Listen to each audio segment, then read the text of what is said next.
News Panorama is a TV news magazine program that gives you the story behind the story. It tells the stories the way they should be told by capturing the larger scale.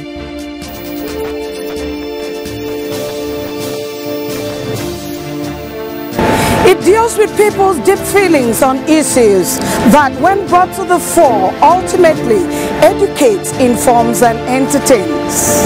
News Panorama. Capture the larger scale. Thanks for joining us on the program News Panorama. I am Eriti Christopher. I'll be your host for a couple of weeks as Josephine is on a working leave. On the program today, I will bring you reports on the passage of Local Government Bill 2025 budget, telecommunication tariff, and the first rain of the year, among others. If you have just tuned in, you are watching News Panorama. News Panorama. Capture the larger scale. The State House of Assembly passes Cross River State Amendment Bill. The passage of the bill is a welcome development in the local government service, even as they await the governor's assent. Esena Wanene has details. The Cross River State Local Government Amendment Bill 2025 seeks to bring the third tier of government closer to the people to ensure that the people at the grassroots access good governance, economic development, and growth. The amendment is based on 7 sections of the principal law, which are sections 4, 5, 20, 21, 22, 33 and 45. In a report, the Chairman Committee on Local Government, Honorable Obasi, explains the amendment on the various sections, including the functions to be carried out by the Clerk of the Council Legislature. He noted that the amendment creates a new section 22A and 22B, which provide and determine the number of appointees, the number of appointments, when added to statutory appointments not exceeding a total number of 50, to be made by the chairman, as well as appointment of ward relation officers for each political council ward. It is instructive to note that the Cross River State Local Government Law of 2007 was first amended in 2008 and further amended in 2011. In this proposed amendment, the 2 previous amendments have been herein harmonized and consequently repealed, thereby recognizing one amendment. This is for the purpose of elegance and clarity. Consideration. Mr. Speaker, this amendment is based on only 7 sections of the principal law. These are section 4, 5, 20, 21, 22, 33, and 45 respectively.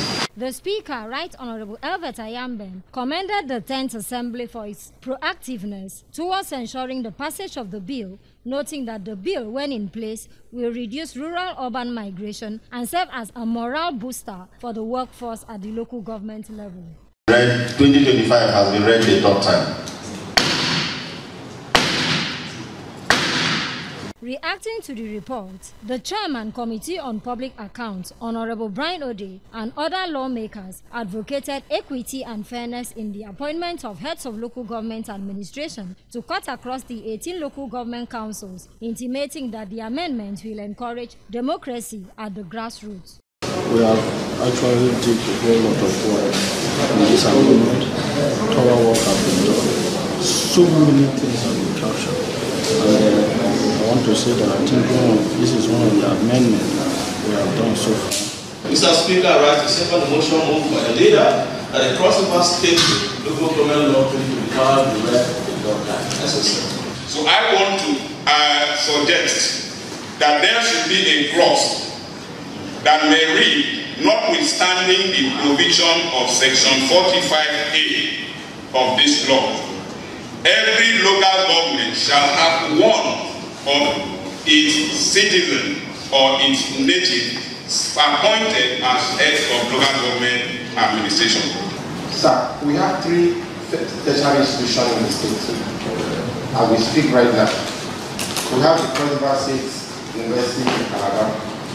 We have the Cross River State University of Education and Entrepreneurship in Accra. And we have the Cross River State University of Agriculture in Obuja. The law has been signed. College of provision in that university.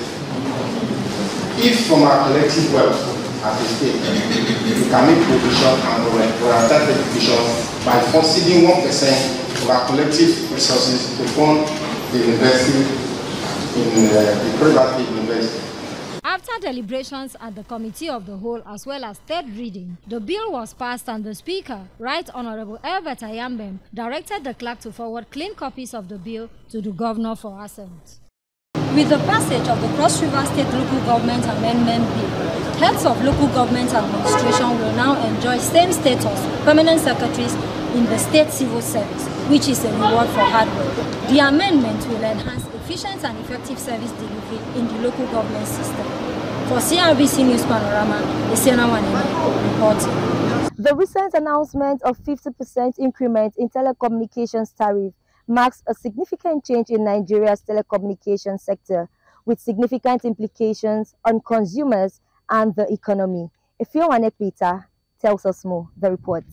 It can be recalled that a few weeks back, the telecommunication providers in Nigeria has submitted a proposal for the 100% increase in telecommunication tariff to the Nigerian Communication Commission.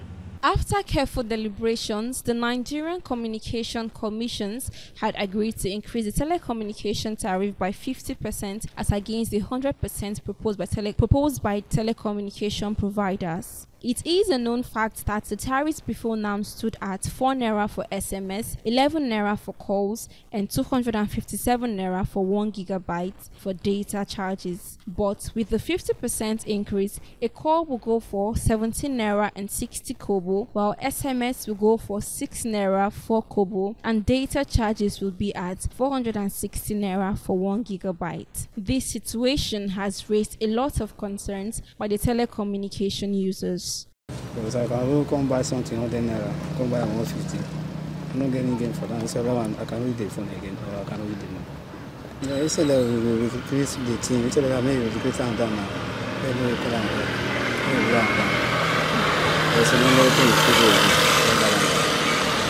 Currently, you can't even manage 100 naira airtime to pass an information to someone that is very, very vital, you know. And in terms of browsing, my dear, it's another thing. So I believe, or I would say, if they can maintain the steez of the last tariff, it would even be better. Or better off, cut it down because it's quite too much. A tariff that is already high on our side, for the fact that salary scale of people or civil servants is still the same one as at 2009,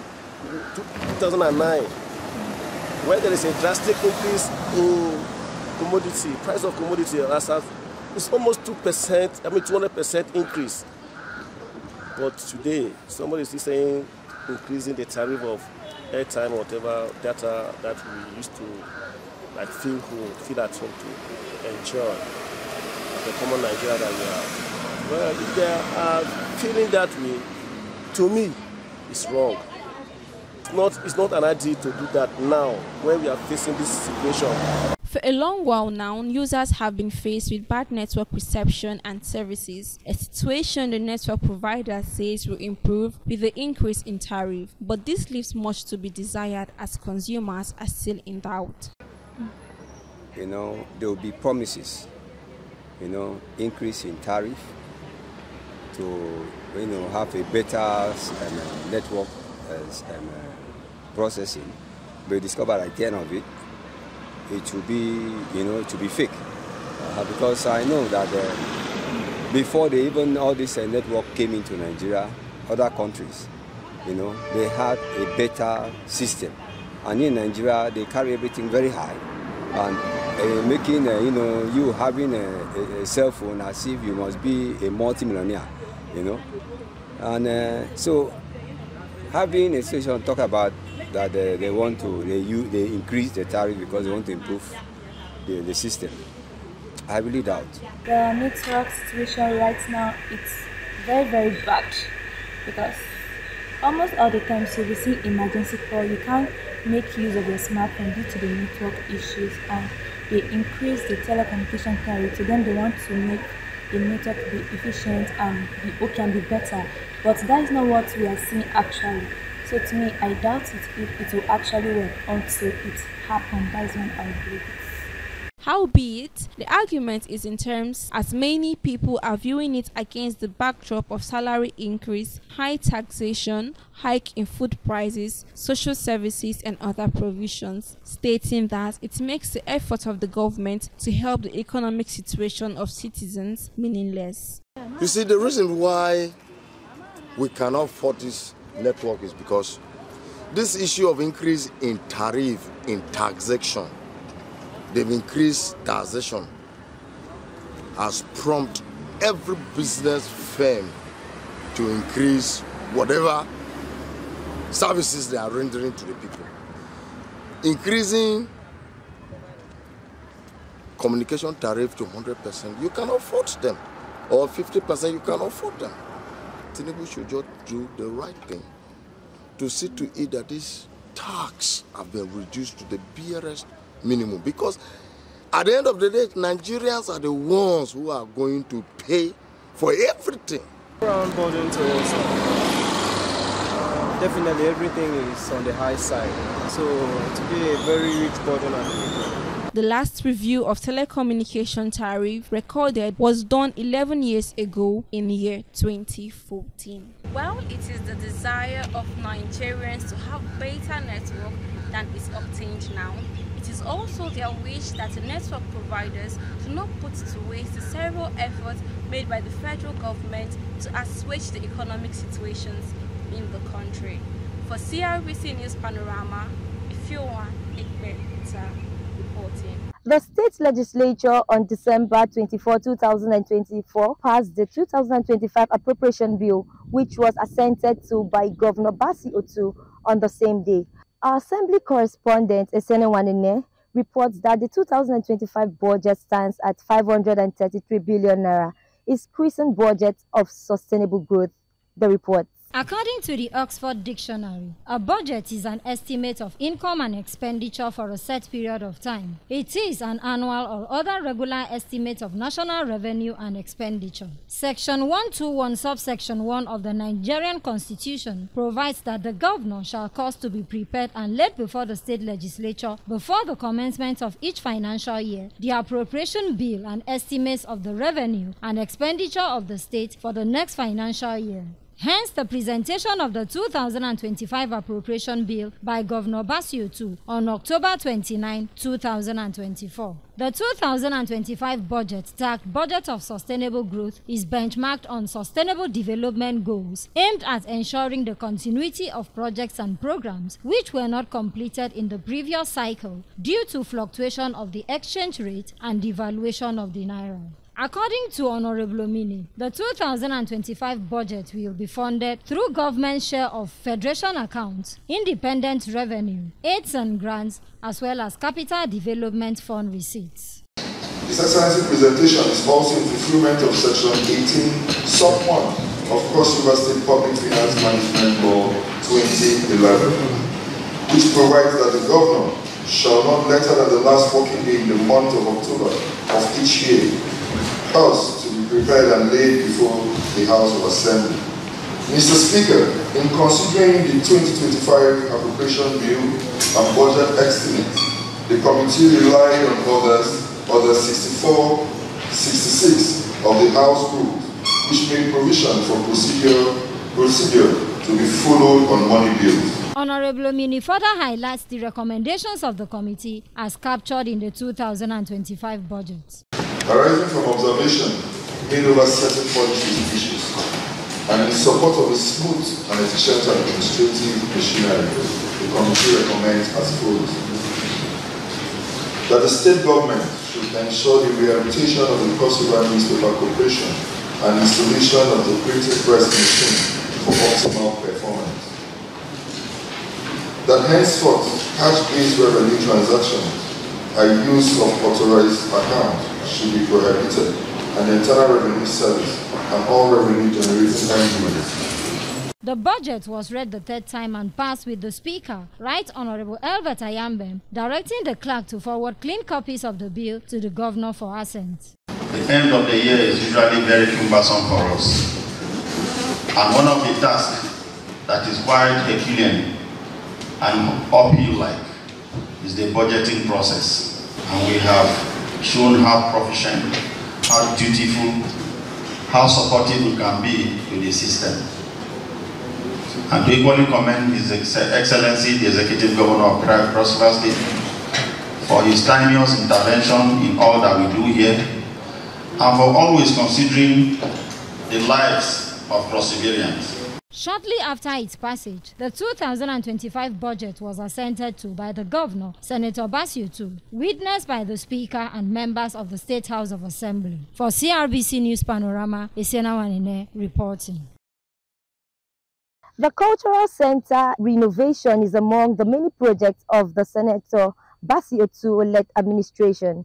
Our crew launched a visit to the site. The report. The Calabar Cultural Center stands as a vibrant testament to the rich heritage and artistry of Nigeria. Nestled in the bustling heart of Calabar, Cross River State, the cultural gem serves as a dynamic hub for artistic expression, history, and community engagement, making it an essential stop for tourists to explore. Established under the number 2 of 1976, the Cultural Center Calabar had ranked second after the National Theatre in Lagos, with 1,800 seating capacity auditorium. While it provides exhibition venue for various local and international production programs, it hosts performances, festivals, entertainment, as well as showcasing the arts and culture of the people. However, over time, the center had faced several challenges, including fire outbreak years ago, improper management, and poor facilities. But no doubt, the wear and tear of the edifice has given it a not too good look. But to bring it to a more efficient and effective use, the government of Prince Bassey Otu has decided to embark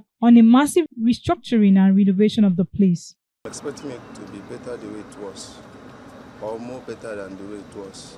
At least if it come out, let it come up to a standard level, not something that will be important now and then tomorrow everything will still collapse. Cultural center was looking so with what they're bringing in, I'm sure many people will love to patronize the place since there'll be hotels, cinemas, and other stuff they intend to do. I think the government is really doing well for renovating and reconstructing this place. They are able to put security here. It's not something that they cannot do. So the government should actually work on security because you see there are still street children around there. So I think when the place is heavily secured, there will not be all these Scolombo and all these homeless children around. There is a renovation they are doing, and by His grace, the thing will bring more tourism attraction. In a closed-door meeting with the permanent sec, Mrs. Eme Afia said that through the vision of the governor, Prince Otu, the renovation had to commence immediately, estimating a period of 8 months for completion. She disclosed that the cultural center will again be a tourist attraction and a central area to many around the globe, as different magnificent activities will be built and taking place to include hotel, lodge, shopping mall, and the cultural center, amongst others. She added that the arts, culture, and heritage of the people will be brought to light, showcasing the culture of the people of Cross River State through dance, art, crafts, and cultural festivals. A few respondents suggested on what they will want to see and what the government should do as they embark on this renovation. They commended the government for such a visionary work and immediate response to the state center. It's a welcome development though, but actually more should be done. And the model, it should be a good model that will invite tourists to the place. Maybe good shops with African heritage as well. So I believe with the present administration led by Prince Otu, Sweet Prince, I believe is making things to be normal, unlike runabout that is going that compared to how it was. So I believe as it's venturing into cultural center, I expect something modest. The complex, which is under construction, is not very accessible, but quite a number of people have expressed joy and excitement at what is ongoing at the complex, and are optimistic that the lost glory of the cultural center will be restored. The first rain of the year came as a surprise to many. The rain, which didn't affect the state, however, covered many local governments, especially in south and central region of the state. Our correspondent Blessing Bassey in her report reveals what experts say the early rain portends. The report. Calabar Metropolis has witnessed an unusual and intense rainfall in the early days of January, contradicting the typical dry season weather. This unexpected downpour has mixed reactions amongst residents, while some see it as a divine intervention to boost aquaculture, expressing concerns about the potential consequences. The rainy season that has come now is a climate change evidence that last year it wasn't like that. It came very late, and that affected also the production. So this time, God in heaven knows our problems, and a nation that is at the verge of starvation, God himself has intervened by sending rain, and from all his lecture, rain has been very critical. Water has been very critical. Anyone. So we thank God. The personal assistant on climate and green economy to the chairman of the Calabar Municipal, Rachel Bassi, who is also a climate expert, attributes the unusual rainfall to climate change. She emphasizes the need to mitigate the effect of this unexpected weather event, highlighting the importance of adapting to the changing climate. So recently there have been rainfalls in January, which is typically a dry season. And yes, there are so many factors that could be the cause of this unusual rainfall in seasons we are typically known to be dry seasons. One of these factors include climate change and of course global warming. When there is a shift in the weather patterns, this could cause rain to fall when it's not supposed to fall. And another factor is the human factor, afforestation and deforestation, pollution and air pollution. When there are atmospheric pollutants, they can disrupt the cloud formation of liquid. The cloud formation of liquid, which can now lead to drop down of rainfalls when it is dry season. When rain falls, when it's not supposed to fall, there is we begin to see potholes, we begin to see stagnant water, and this stagnant water begin to breeding places for mosquitoes, other bacteria and other fungi, which can be harmful to the human health. A UNICROSS Associate Professor of Fishery Aquaculture, Professor Stephen Ochang, stressed that climate change has significant implications for the aquaculture industry, affecting food production, sustainability, and security. Aquaculture, often referred to as fish farming, is the controlled process of cultivating aquatic organisms, particularly fish, shellfish, and algae in various types of environments. This includes freshwater, brackish water, and marine water. The practice involves breeding, rearing, and harvesting these organisms to produce food, restore populations of threatened and endangered species, and rebuild aquatic habitats and create jobs in coastal and rural communities. These concerns underscore the need for residents and authority to take proactive measures. The rainfall has brought both benefits and challenges to the city. Aquaculture may receive a boost, but the rain also poses risks to infrastructure, agriculture, and daily life. As residents navigate this unexpected weather pattern, residents and authorities must work together to address the consequences and find sustainable solutions. For CRBC News Panorama, Blessing Bassi reported. The Cross River 2025 budget is confirmed to attract comments and commendations from stakeholders and analysts in the state. Our reporter takes a look at the importance of the budget on the state economy. The report. The Cross River State's budget of 533 billion for the 2025 fiscal year christens the budget of sustainable growth, has a capital allocation expenditure of 62% and a recurrent expenditure of 38%. The budget, which is to develop, improve and impact on infrastructures, education, health, judiciary, aviation and agriculture, among others, is designed to align with the Sustainable Development Goals, SDGs. The State Accountant General, Dr. Glory Effiong, said the first state's proposed budget was 498 billion, but the governor magnanimously thought it wise to increase it to 533 billion to enable develop the state and ensure proper well-being of the people. With the previous budget, we all saw it was People's First most of the activities we focused on giving our people the most that they can get from government. Seeing that in last year's activity, we did a lot of capital and health-related programs. We had zero tolerance to potholes in the state because it was the share of the budget for last year was higher for capital budget, and then just as we have this year, lower for recurrent, to give room for sustainable growth. You've seen the percentage on it. We wouldn't have had as much as 38% on our recurrent, but for the minimum wage that we had to consider. And we've seen that with our little resources, we were amongst the states that started implementation of the minimum wage. The federal government till date have not been able to implement either for the corpus nor for the federal staff, but Cross River State, as the governor signed into, approved the minimum wage, we paid that same month. We didn't delay.